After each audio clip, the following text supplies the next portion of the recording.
नागपुरात विद्यार्थिनीला मारहाण प्रकरणी शिक्षकावर गुन्हा दाखल करण्यात आलाय। गणिताचं उत्तर चुकलं म्हणून विद्यार्थिनीला बेदम मारहाण केलेली होती। कुही तालुक्यातील देवळी कला इथली ही घटना आहे। चाइल्ड हेल्पलाईनच्या हस्तक्षेपानंतर शिक्षकाविरुद्ध गुन्हा दाखल करण्यात आला। मारहाणीमध्ये मुलीच्या हाताला गंभीर दुखापत झाली होती। घटनेची माहिती मिळताच चाइल्ड हेल्पलाईनच्या चमूने विद्यार्थिनीच्या घरी जाऊन चौकशी केली। मारहाणीनंतर शिक्षकाने विद्यार्थिनीच्या पालकांना बोलावून ही बाब कोणाला सांगितल्यास मुलीला शाळेतून काढून टाकू अशी धमकी दिल्याचा प्रकारही समोर आलेला आहे।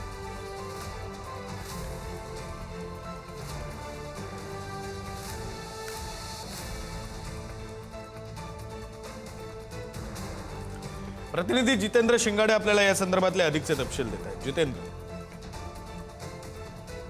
आणि तेवढीच दुर्दैवी घटना अशी म्हणावी लागेल, कारण ही जी घटना घडलेली आहे ती कुही तालुक्यातील देवळी कला येथे आहे।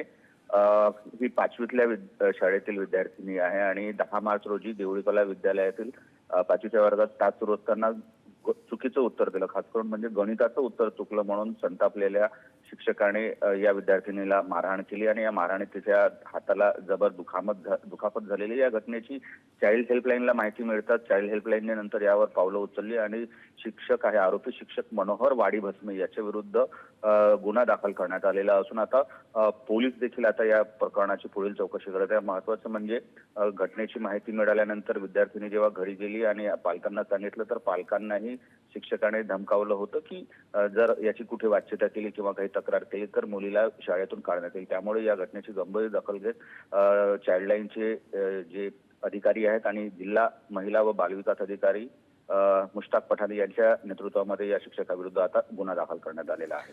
धन्यवाद जितेंद्र, दिलेल्या या सगळ्या माहितीसाठी।